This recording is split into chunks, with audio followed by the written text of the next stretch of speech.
तो स्वागत है आपका एक बार फिर से हमारे YouTube channel to good classes पर। पिछली क्लास में हमने बात की थी आर्यों की जानकारी के बारे में, उनकी साहित्यिक स्रोत, पुरातात्विक स्रोत के बारे में।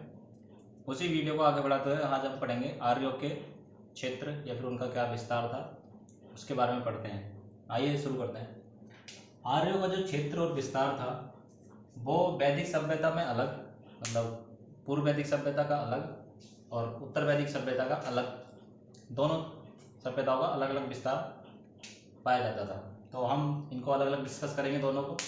जो मैंने ये थोड़ा ग्राफ बनाया है, जो पूर्व वैदिक सभ्यता का विस्तार था, पूर्व वैदिक काल में वैदिक सभ्यता का विस्तार, उत्तरी सीमा थी उसकी हिमालय और पूर्वी सीमा यमुना तक आर्यंस का विस्तार था, और दक्षिण में यमुना के समांतर आर्य फैले हुए थे, और अब पश्चिम में अफगानिस्तान तक ये सारा एरिया आर्यों का क्षेत्र कहलाता था। उत्तर में हिमालय, पूर्व में यमुना, दक्षिण में यमुना के समांतर और पश्चिम में अफगानिस्तान तक का क्षेत्र आर्यों का क्षेत्र कहलाता था। कब? पूर्व वैदिक काल में यह आर्यंस का क्षेत्र कहलाता था। तो ये सीमाएं याद रखेंगे, क्या क्या उसकी पूर्वी सीमाएं थी, पश्चिमी सीमा। इसी प्रकार उत्तर वैदिक काल में आर्यों का विस्तार थोड़ा अलग हो गया। उत्तरी सीमा तो वही रही हिमालय, पश्चिमी सीमा भी अफगानिस्तान वही रही, लेकिन जो पूर्वी सीमा में उसका थोड़ा विस्तार हुआ।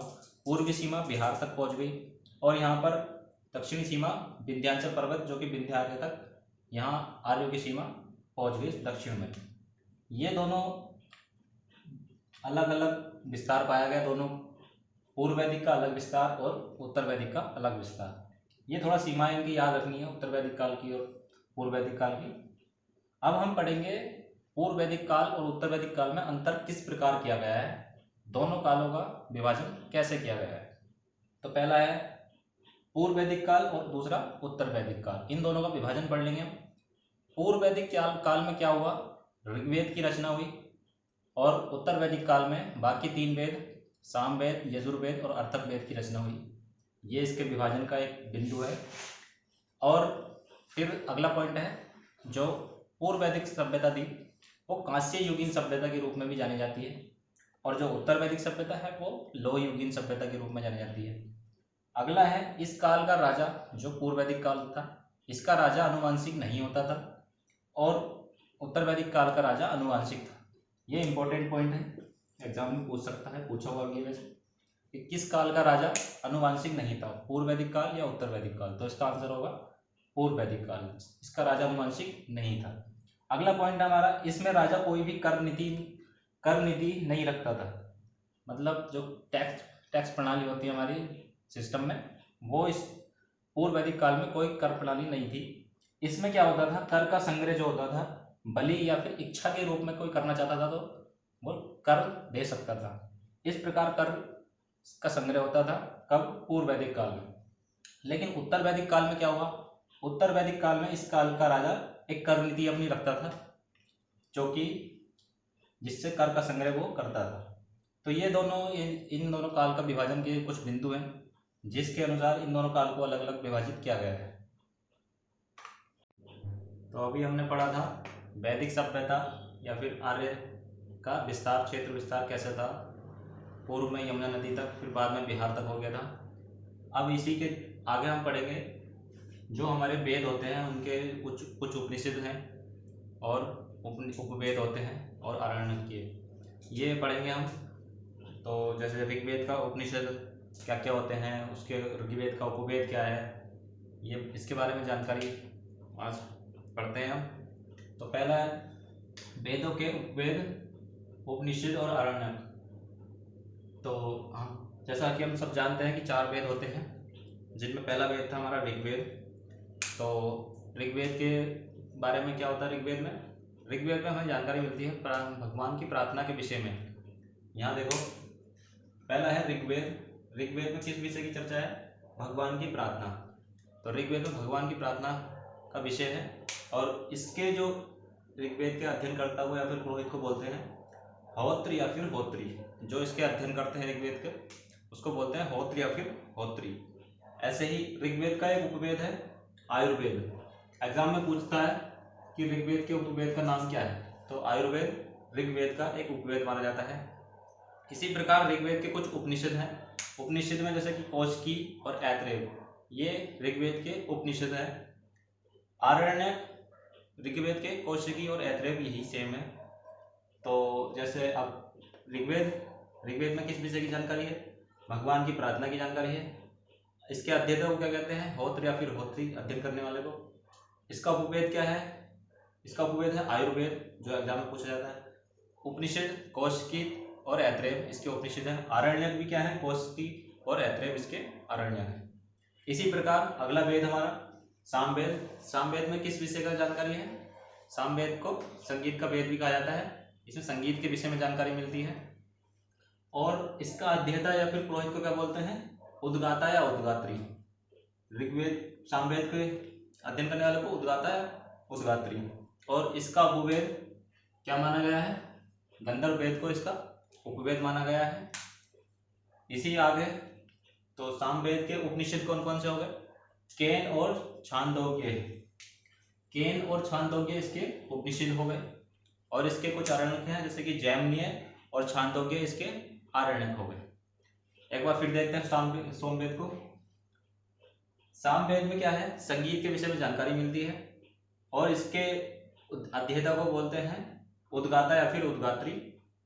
इसका उपवेद गंधर्व वेद, इसके उपनिषद केन और छांदोग्य, और आरण्यक जैमिनी और छांदोग्य। अगला वेद है हमारे पास यजुर्वेद।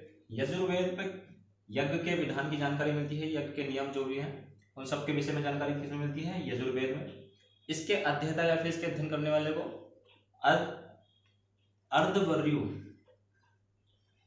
अर्धवर्यु बोलते हैं। और इसका उपवेद है धनुर्वेद। यजुर्वेद का उपवेद धनुर्वेद, ये इंपॉर्टेंट है। और इसके कुछ उपनिषद हैं, जैसे कि तैत्तिरीय और मैत्रायणी। और भी कुछ इसके हैं, लेकिन हमें दो मोस्ट याद रखने हैं, तैत्तिरीय और मैत्रायणी। और इसके आरण्यक है तैत्तिरीय और शतपथ। तैत्तिरीय और शतपथ इसके आरण्यक है। तो यजुर्वेद को एक बार देख लेते हैं। इसमें किस विषय की जानकारी मिलती है? विषय है हमारा यज्ञ, यज्ञ के विधान की जानकारी मिलती है। और इसके अध्ययन को बोलते हैं अर्धवर्यु। इसका उपवेद यजुर्वेद का धनुर्वेद है इसका उपवेद। और इसके उपनिषद तैत्तिरीय और मैत्रायणी। और आरण्यक तैत्तिरीय और शतपथ इसके आरण्यक है। अगला वेद इसी क्रम में आता है हमारा अर्थवेद, जो सबसे बाद का वेद माना जाता है। अर्थवेद में क्या विषय है हमारा? अर्थवेद में विषय है जादू टोना और मृत्यु आदि से संबंधित है अर्थवेद। इसके अध्येता पुरोहित को बोलते हैं ब्रह्मा। और इसके उपवेद है शिल्पवेद। शिल्पवेद किसका उपवेद है? अर्थवेद का। और इसके उपनिषद है मांडुक्य या मुंडुक। और एकमात्र वेद जिसका कोई भी आरण्यक नहीं है तो वो है अर्थवेद। याद रखना है, एकमात्र वेद जिसका कोई भी आरण्यक नहीं है वो कौन सा है? अर्थवेद। तो ये हमें चारों वेदों के हमने उपवेद पढ़े, उनके विषय की चर्चा, क्या किसमें कौन सा विषय की चर्चा होती है। और इसके उपनिषद पढ़े, कुछ आरण्यक पढ़े। तो हमने पढ़ा एकमात्र ऐसा वेद जिसका कोई भी आरण्यक नहीं है, ये इंपॉर्टेंट है। एकमात्र ऐसा वेद जिसका कोई भी आरण्यक नहीं है तो कौन है? अर्थवेद। ये याद रखना है, इंपॉर्टेंट है। बाकी हमने ये सब पढ़ लिया है, वेद उपनिषद आरण्यक। आगे हम पढ़ेंगे वेदांत। टोटल 6 प्रकार के वेदांत की जानकारी मिलती है। वेदों के अंग माना गया है, टोटल 6 अंग माने गए वेद के। शिक्षा, निरुक्त, कल्प, छंद, व्याकरण, ज्योतिष, ये वेद के 6 अंग माने गए हैं। तो अब ये क्या किस प्रकार कार्य करते हैं? शिक्षा को वेद की नाक कहा गया है, निरुक्त को वेद के कान, कल्प को वेद के हाथ, छंद को वेद के पैर, व्याकरण को वेद का मुख, और ज्योतिष को वेद की आंख कहा गया है। टोटल 6 प्रकार के वेद के अंग मिले हैं, शिक्षा, निरुक्त, कल्प, छंद, व्याकरण, ज्योतिष।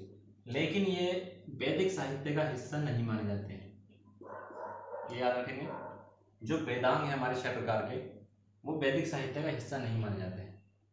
वैदिक साहित्य का हिस्सा है वेदांत। वेदांत को वैदिक साहित्य का हिस्सा माना जाता है, लेकिन वेदांत को नहीं माना जाता है। टोटल 6 प्रकार के होते हैं, शिक्षा, निरुक्त, कल्प, छंद, व्याकरण, ज्योतिष।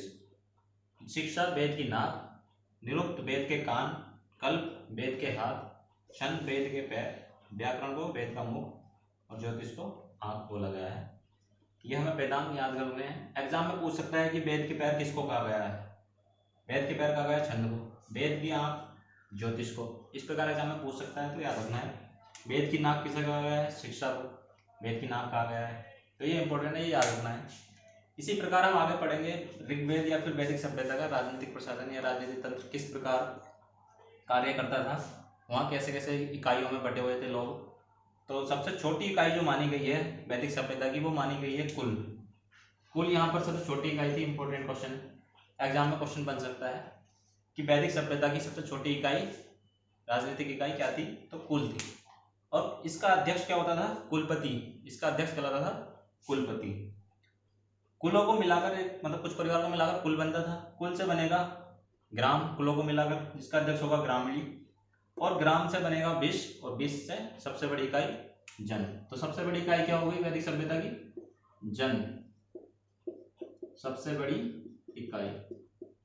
और जिसका अध्यक्ष कौन हो गया, राजन। राजन या फिर राजा, इसका अध्यक्ष माना जाता था। याद रखेंगे ये क्रम, कुल, ग्राम, विश्व, जन। जन का अध्यक्ष राजा या फिर राजन, सबसे बड़ी इकाई राजा। और यहाँ पर कुछ एक दो इंपॉर्टेंट पॉइंट है।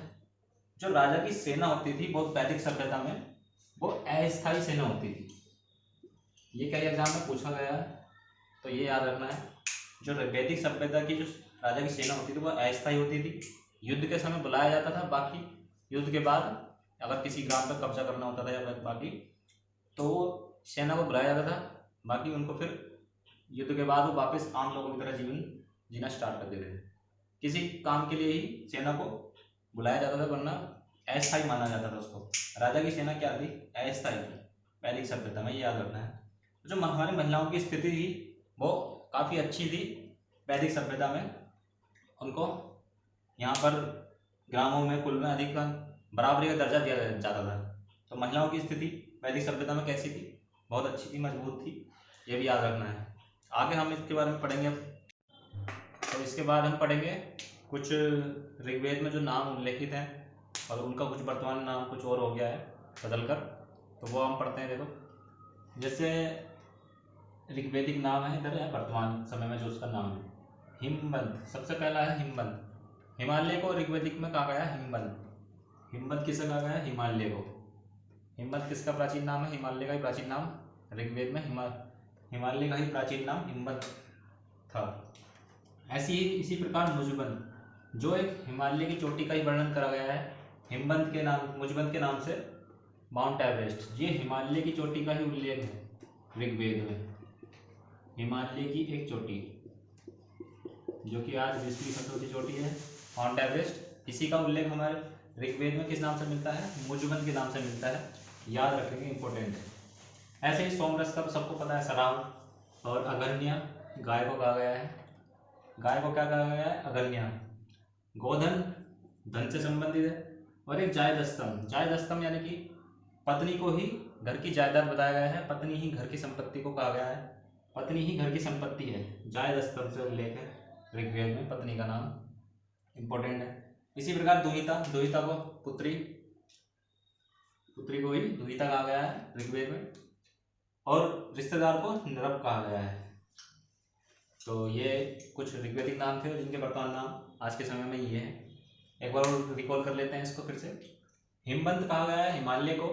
मुजबंत, माउंट एवरेस्ट जो हिमालय की चोटी के रूप में उल्लेखित है। सोमरस, शराब को।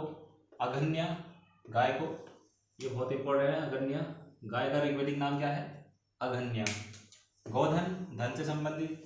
जायदेस्तम यानी कि पत्नी को ही घर की जायदाद या फिर पत्नी को ही घर बताया गया है ऋग्वेद में, जायदस्तम के नाम से।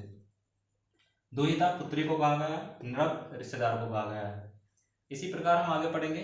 जो ऋग्वेद में कुछ जैसे नाम थे, अग्नि देवता, सोम देवता या फिर ये सरस्वती, नदियों के नाम, वो कितनी बार उनका वर्णन किया गया है वो देखते हैं आगे। जैसे गंगा, गंगा शब्द का प्रयोग ऋग्वेद में सिर्फ एक बार किया गया है। गंगा शब्द का प्रयोग ऋग्वेद में सिर्फ एक ही बार उल्लेख मिलता है गंगा शब्द का। इसी प्रकार यमुना का 3 बार, सरस्वती नदी का 13 बार, इंद्र पुरंदर का 250 बार, जन का 275। सर्वाधिक बार किस शब्द का उल्लेख मिलता है ऋग्वेद में? जन शब्द का। जो भी हमने पढ़ा था ऋग्वेद या वैदिक सभ्यता की राजनीतिक इकाई, सबसे बड़ी इकाई क्या थी? जन, जिसका अध्यक्ष होता था राजन। तो सर्वाधिक उल्लेख जन का मिलता है 275 बार ऋग्वेद में, इसका नाम वर्णित है। इसी प्रकार सभा एक उसकी इकाई थी तो उसका 8 बार प्रयोग मिलता है। समिति का 9 बार उल्लेख मिलता है। और वितक, ये तीनों इसी की शाखाएं होती थी राजनीतिक। सभा का 8 बार उल्लेख, समिति का 9 बार और वितक का 122 बार। इन सभी में महिलाओं की भागीदारी होती थी, महिलाओं की भागीदारी भी होती थी इसमें। और अगला है सोम देवता। ऐसे पूछ सकता है एग्जाम में कि सोम देवता का ऋग्वेद में कितनी बार उल्लेख है? तो 144 बार उल्लेख है सोम देवता का, जो कि हमारे वर्षा के देवता, वो वर्षा के देवता इंद्र, हाँ वर्षा के देवता इंद्र, इसका उल्लेख है 250 बार। वर्षा के देवता इंद्र को माना जाता है। और सोम देवता का उल्लेख 144 बार और अग्नि का 200 बार।